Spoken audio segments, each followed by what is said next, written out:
Ensuite, le président de la République est arrivé. Je tiens à vous dire que ces 10 dernières années, je me suis toujours demandé comment on pouvait être idiot au point de voter Macron.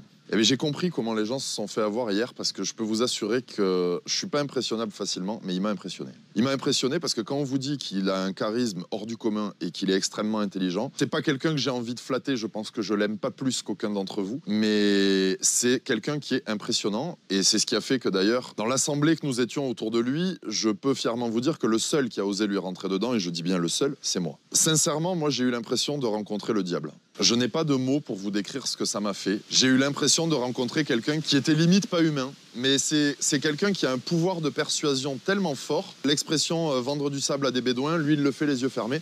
Vraiment, sur ça, extrêmement impressionnant. Donc nos échanges avec M. Macron, ça a été quoi? Le Mercosur, contrairement à ce que peuvent dire les pitres de la FNSEA, le Mercosur sera signé. Le Mercosur, Macron est pour. Macron nous a dit qu'il était pour, que le mondialisme et que le libre-échange, c'était une chance, que les accords qu'il y avait eu avec le Canada ne faisaient qu'apporter du positif à la France. Ce qui m'a bien fait rire d'ailleurs, puisqu'aujourd'hui, tout ce qui est légumineuse bio dans ce pays, c'est-à-dire toutes les protéines végétales bio produites en France, sont à l'asphyxie. Les producteurs sont au bord de la mort. Pourquoi? Parce que la grande distribution ne vous vend plus que des protéines végétales bio qui arrivent du Canada.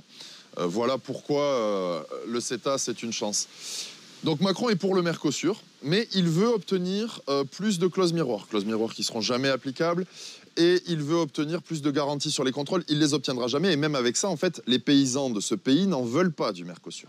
Il nous a dit que le Mercosur était la chance qui allait sauver la viticulture française, parce qu'on allait pouvoir exporter du vin là-bas. Mais c'est une immense blague, parce que les paysans français qui font du vin, croyez-moi que les marchés, ils les cherchent partout depuis bien longtemps. Amis viticulteurs, vous le savez déjà, mais ce que vous vivez, c'est purement et simplement un plan social, hein. C'est-à-dire que des primes bien trop peu élevées pour arracher vos vignes, et puis aller faire quelque chose d'autre, voilà. Ça non plus, c'est pas acceptable, mais la ministre n'en a rien à faire, et le président de la République non plus. Sur le Mercosur, il faut bien vous dire que personne n'osait rentrer dans le président de la République. On a exprimé notre désaccord, mais au niveau de la FNSEA, c'était les petits sourires, la rigolade. On a eu le leader de la région pour la FNSEA qui a dit « Mais monsieur le président, si je vais dire ça à ma base, ils vont me dire que j'ai trahi. »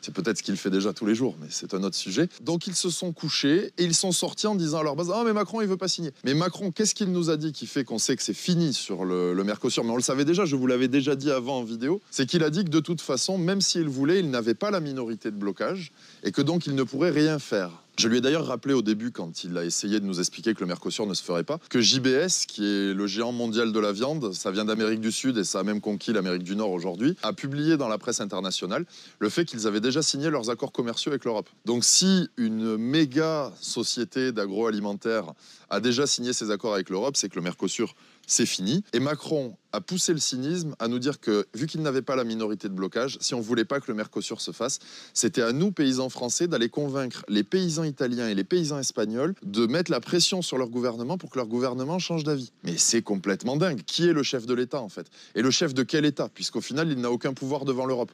Alors que la France a plein de leviers pour mettre la pression sur l'Europe. Mais voilà, lui, il n'en a pas, il ne peut rien faire. Voilà. Ça, c'est le message que nous avons eu hier.